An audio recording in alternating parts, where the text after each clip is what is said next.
వాళ్ళని నేను బయటికి పంపిస్తుంటే నువ్వు నా మీద పంచాయతీ లేస్తావేంటే? నా జోలికి వస్తే మాత్రం నేను ఊరుకోను. మర్యాదగా చెప్తాను, అవతలకు వెళ్ళండి. చూడండి, మళ్ళీ వాళ్ళని బయటికి వెళ్ళమనకండి. నేను ఊరుకునే ప్రసక్తే లేదు. అమ్మా, ఎందుకమ్మా మా కోసం మీరు గొడవ పడతారు? మేము వెళ్తాంలే. వెళ్ళొద్దు, ఇది నా ఇల్లు. బయటికి వెళ్ళమనే హక్కు ఆవిడికి లేదు. మీరు భయపడకండి. ఏంటి నా మాటకి ఎదురు చెప్తున్నావా? నిన్ను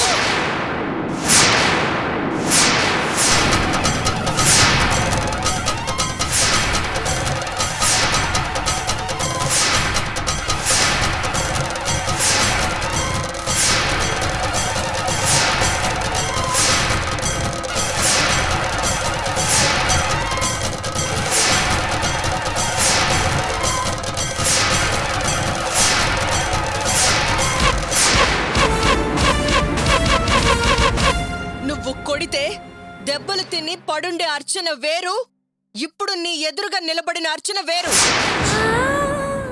నువ్వెన్ని మాటలన్నా పడి సిగ్గు లేకుండా ఉన్న అర్చన వేరు, ఈ అర్చన వేరు. నువ్వు మెడపట్టి బయటికి గెంటితే కన్నీళ్లు పెట్టుకుంటూ బయటికెళ్ళిన అర్చన వేరు, ఈ అర్చన వేరు. ఇప్పుడున్న అర్చన అప్పుడులా మూగదాన్లా ఉండదు. కొడితే పడదు, మాటికి మాట, చేతికి చేత. ఇప్పుడు ఎదురు తిరిగి నిలబడే అర్చనని నేను. ఏంటి, నా ఇంట్లోనే ఉంటూ నన్నే కొట్టడానికి వస్తావా? ఎంత ధైర్యం నీకు? ఇప్పుడు చెప్తున్నాను విను. నీకు ఇంట్లో ఉండడానికి అర్హత లేదు. ముందు బయటికెళ్ళు.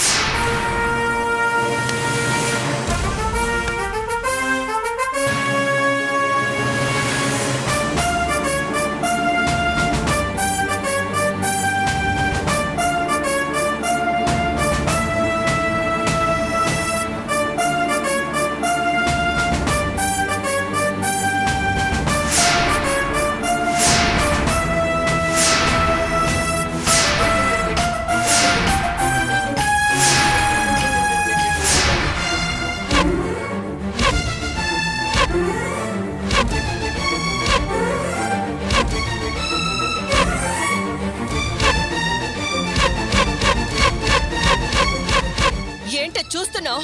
నడు బయటికి, నడు.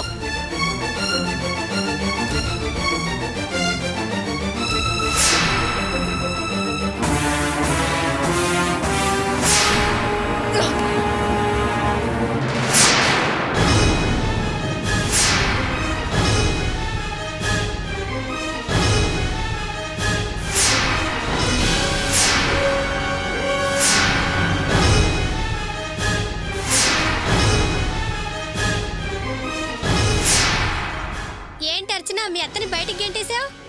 ఇది మా ఇంట్లో గొడవ. ఎవరు ఏం అడగండి. నన్ను 3 సార్లు ఇంట్లో వచ్చి బయటికి గెంటేసింది. అప్పుడెవరైనా అడిగారా? లేదు కదా. వేడుక చూశారు కదా. ఇప్పుడు కూడా అలాగే చూడండి. నన్నేం అడగండి.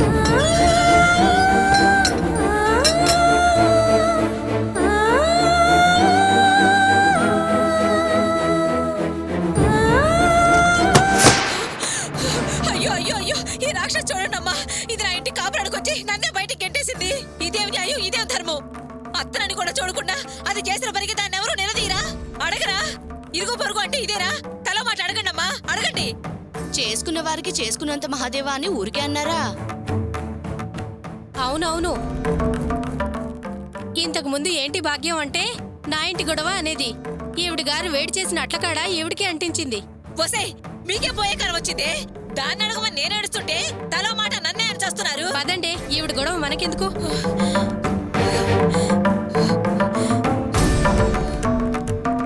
పోసే, నా పేరు మీద ఉన్న ఇల్లు నీ మొగుడు పేరు మీద రాయిగానే నన్నే ఇంట్లోంచి బయటికి గెట్టేస్తావా? ఇంతకింత అనుభవిస్తావే, నువ్వు బాగుపడవే, నాశనం అయిపోతావే, సర్వనాశనం అయిపోతావే. గుర్తుంచుకో.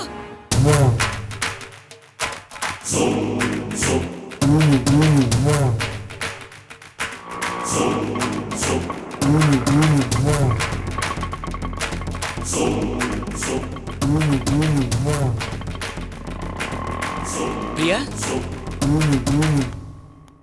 దినగారు రా ప్రియా, రా రా ప్రియా, చెప్తాను.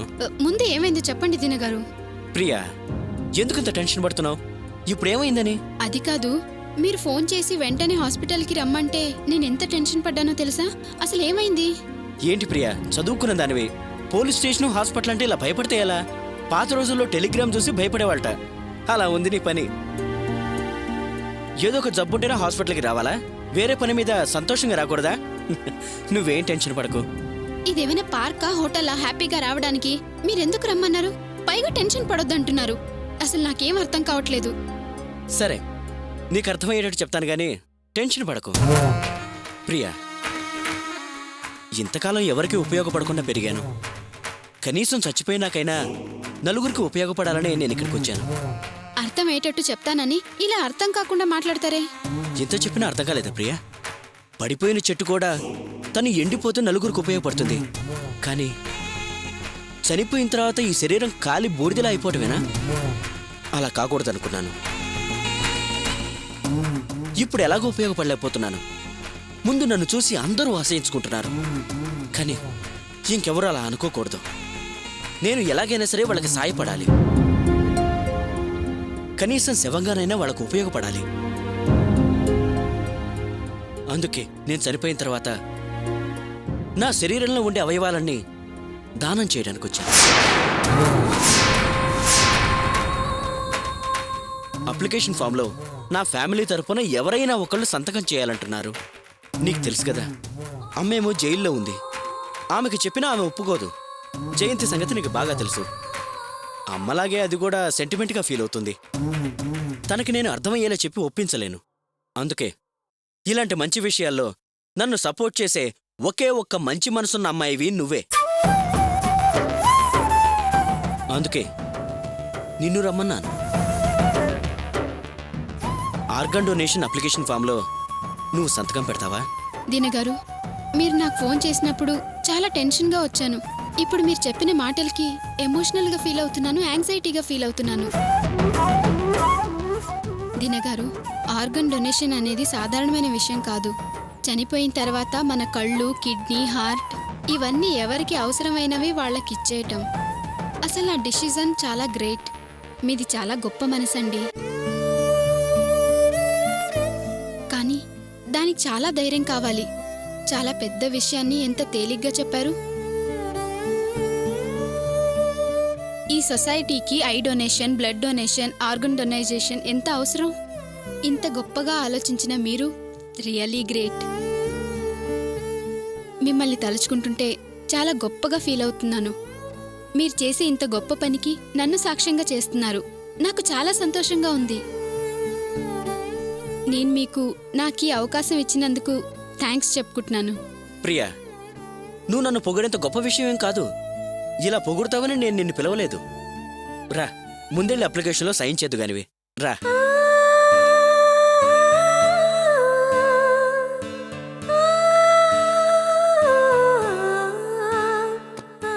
Excuse me doctor. Yes, come in. Thank you. రా, పద.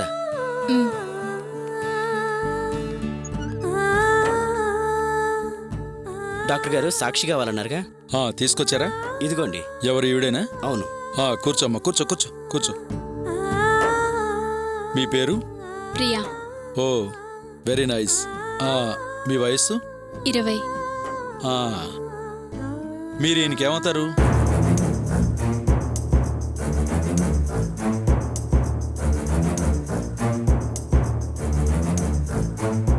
చెప్పండమ్మా, మీ రిలేషన్షిప్ ఏమిటి? అది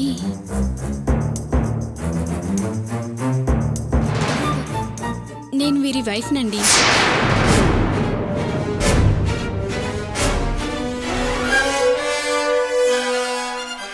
ఓ, మిమ్మల్ని చూస్తే అలా అనిపించట్లేదే.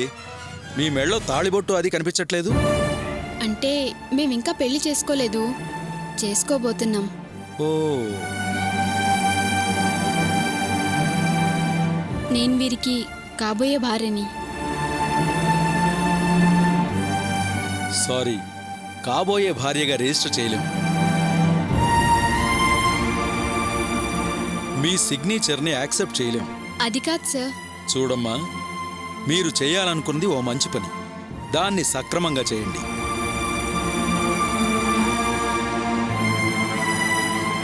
ముందు మీరు వెళ్ళి పెళ్లి చేసుకురండి. ఆ తర్వాత అప్లికేషన్ ప్రిపేర్ చేద్దురు గాని. అలాగే సార్. Thank you. వెల్కమ్. పద ప్రియ.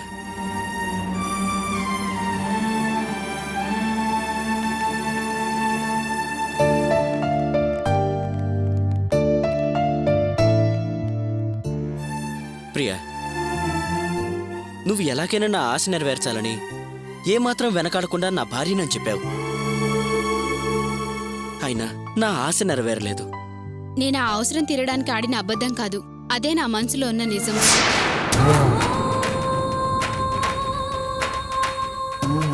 ప్రియా, నువ్వు చాలు దీనా,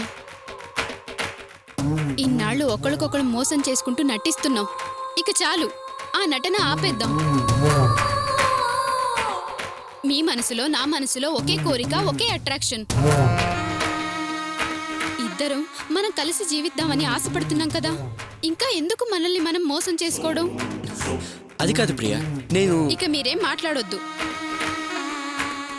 ఆ రోజు నేను మీ ఇంటికి వచ్చినప్పుడు ఏదో చెప్పాలని ట్రై చేసి సూటిగా చెప్పలేక మీ మనసులోనే దాచుకున్నారు. అది అది అది నా మీద ఉన్న ప్రేమే కదా.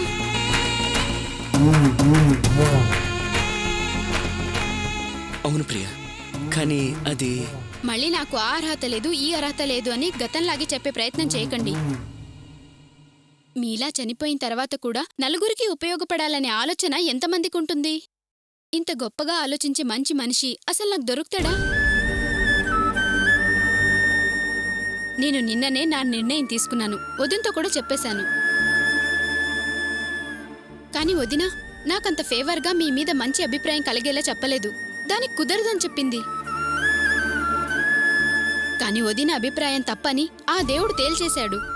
ఆ దేవుడే మనల్ని కలిపాడు. మీతో ఈ విషయం చెప్దామని వచ్చినప్పుడు మనసు ప్రశ్నించింది, ఏంటా అని ఆలోచనలో పడ్డాను. కానీ ఈరోజు మీ బంధుత్వం ఏంటా అని డాక్టర్ చేత అడిగించి టక్కున నాతో సమాధానం చెప్పించాడు ఆ దేవుడు. దీనా, ఐ లవ్ యూ.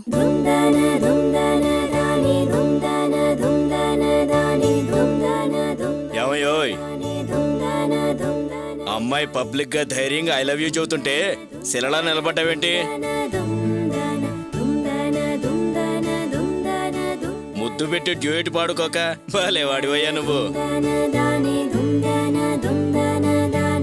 అదే నేనైతే ఏం చేసేవాడిని తెలుసా? రింగ రింగ రింగ రింగ రింగ రింగ రింగ రింగ హే రింగ రింగ రింగ రింగ రింగ రింగ రింగ రింగ హే. నా కోసం నా కన్న కూతురు కూడా ఇంత చేసేది కాదమ్మా. నా బంధువుల కోసం నువ్వు మీ అత్తగారని కూడా చూడకుండా ఇంట్లోంచి నెట్టేశావా? నా వాళ్లకు నువ్వు చేసిన సహాయానికి నీకు చేతులెత్తి నమస్కరిస్తున్నాను. అవే మాటలక్క. కాస్త ఇంట్లో ఉండనిచ్చినందుకే ఇంత మాట ఎందుకక్క? ఒక మనిషికి ఇంకో మనిషి ఈ మాత్రం సాయం చేయకపోతే ఎలా? మా అత్తయ్యకి నేనెంత చెప్పినా అర్థం కాదు. ఆవిడ నా మీదున్న కోపాన్ని వీళ్ల మీద చూపించింది. పర్వాలేదులే అక్క. చూడు, ఆమె కడుపుతో ఉంది, ఆకలితో ఉండుంటుంది. పిల్లలు కూడా ఆకలితో ఉండుంటారు. తీసుకెళ్లి భోజనాలు పెట్టక్క. వస్తాను, రండి. వెళ్ళొస్తామమ్మా. నీ మంచి మనసుకు అంతా మంచి జరగాలమ్మా. అలాగే అండి. పదండి, వెళ్ళొస్తాము. వస్తామమ్మా. వెళ్ళొస్తాను. పదండి. ఏంటి రండి. కళ, ఎవరు వీళ్ళంతా? మీ బంధువులా? అవునన్నయ్య, మా ఊరు నుంచి వచ్చారు. కనపడుతూనే ఉంది. వీళ్ళందరినీ అర్చనకి పరిచయం చేద్దామని తీసుకొచ్చావా? లేదన్నయ్య, వీళ్ళు పొద్దున్నే వచ్చారు. నేను ఇంటికి తాళం వేసి బయటికెళ్లాను. వీళ్ళు మీ గుమ్మం ముందుంటే అర్చనే పాపం తీసుకొచ్చి ఇప్పటిదాకా లోపల కూర్చోబెట్టింది. ఇంటికొచ్చాక తెలిసింది మా వాళ్ళు ఇక్కడున్నారని, అందుకే తీసుకెళ్తున్నాను. గోపిలాగా అర్చన మనసు కూడా చాలా మంచిదమ్మా. ఎదురుకుండా ఎవరు కష్టపడుతున్నా చూస్తూ ఊరుకోలేదు. ఏ అమ్మా అర్చన, వాళ్ళకి భోజనాలు అవి వండి పెట్టావా? చాలా బలవంతం చేశాను మావయ్య, కానీ తినలేదు.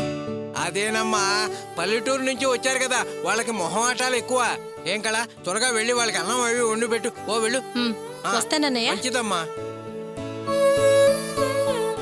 ఏది సరుకంతా ఇక్కడే పెట్టింది, రేషన్ సరుకు.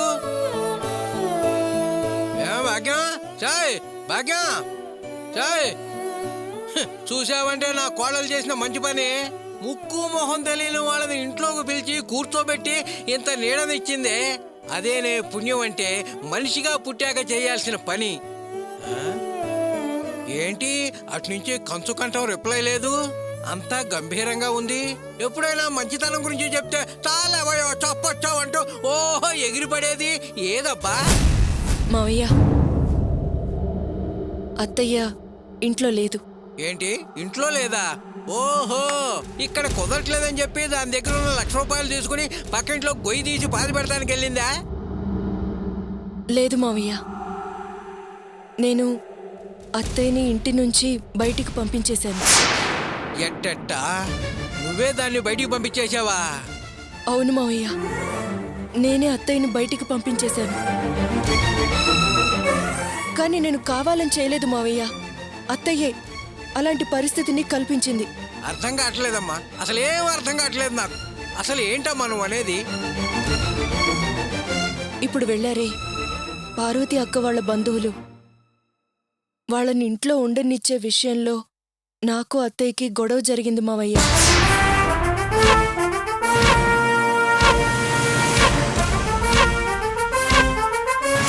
అది జరిగింది మావయ్య.